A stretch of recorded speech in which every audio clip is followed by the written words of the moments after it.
welcome to this cinematic explainer. I'm Dr. Chem. Today, we're kicking things off with some absolutely stunning macro footage.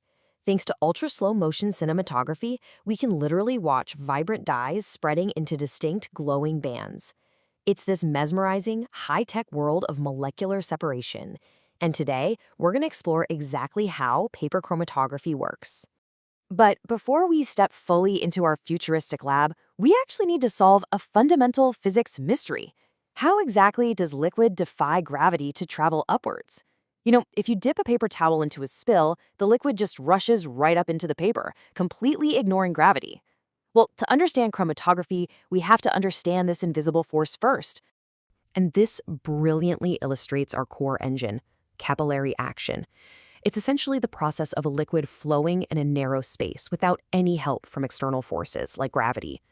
This phenomenon, which was actually observed by Leonardo da Vinci centuries ago, happens because intermolecular forces pull liquids through incredibly narrow spaces, kind of like the tiny gaps between paper fibers.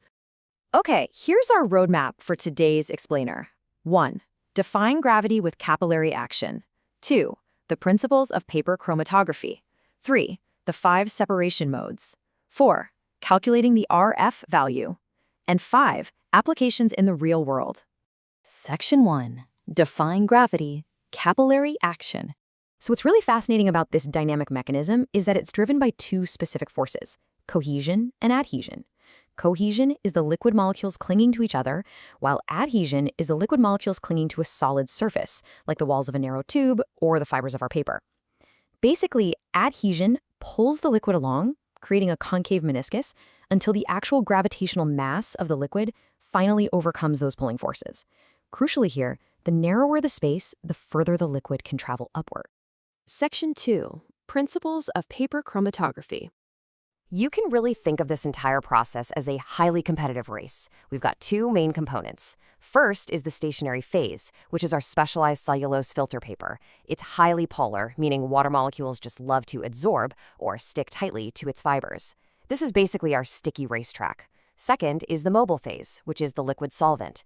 It's generally less polar and moves swiftly through the paper via capillary action. Think of this as the wind pushing our runners. When you place a chemical mixture onto this track, different molecules are going to stick to the paper at different rates based on their own polarities, and that causes them to separate beautifully as the solvent rushes past. Section 3. The 5 separation modes. First up is the ascending technique. In this setup, the developing solvent sits at the very bottom of a sealed tank, and the paper is suspended so just the tip dips into the liquid. The solvent travels upwards through the paper support via pure capillary action. You can actually see the solvent molecules moving upward through the paper fibers, carrying the sample components at different rates to form a colorful, real-time chromatogram. Continuing on to the descending technique, notice how the setup is completely flipped. Here, the mobile phase is kept at the top in a specialized trough, and the solvent flows downward over the paper. Because gravity is pulling down in the exact same direction that capillary action is pulling the liquid, the development is much faster and highly efficient. Next is the ascending-descending hybrid. It's a really sophisticated experimental arrangement. The solvent first travels upward over a supporting rod, and then it travels downward. Now, why do this? Well, it gives us a bidirectional movement that significantly increases the total length of the separation track. This allows scientists to tease apart highly complex mixtures that just wouldn't separate properly on a shorter run. The crucial point of this next method, the radial or circular setup, is its unique 3D geometry. Instead of a rectangular strip, we use circular filter paper. The sample is placed dead in the center. A little wick dips down into a petri dish of solvent below.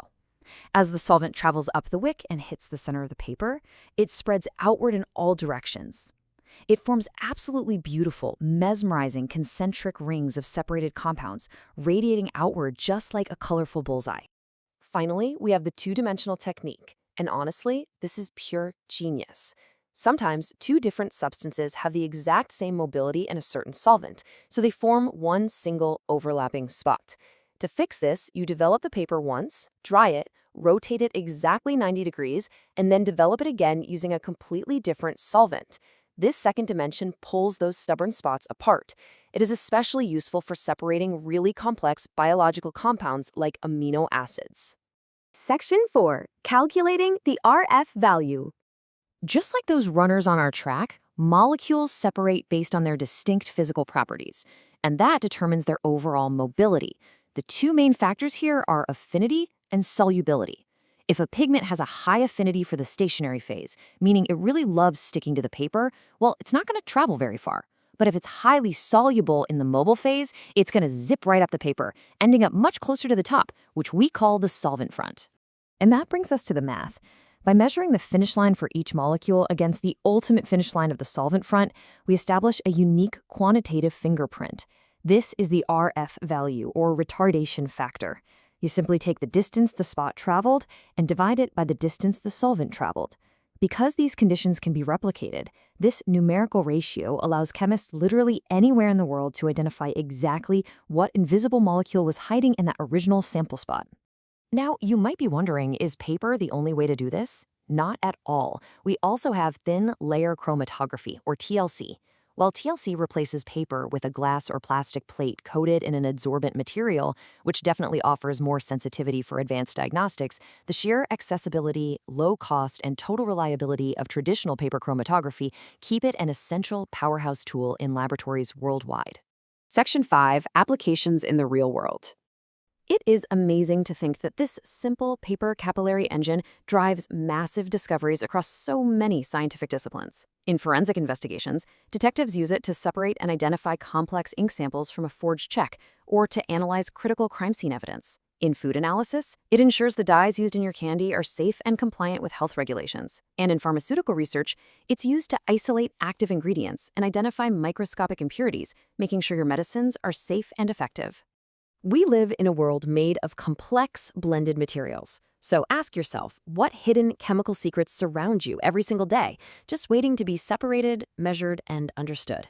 Thank you for exploring the science of separation with me on this explainer, and keep questioning the invisible world around you.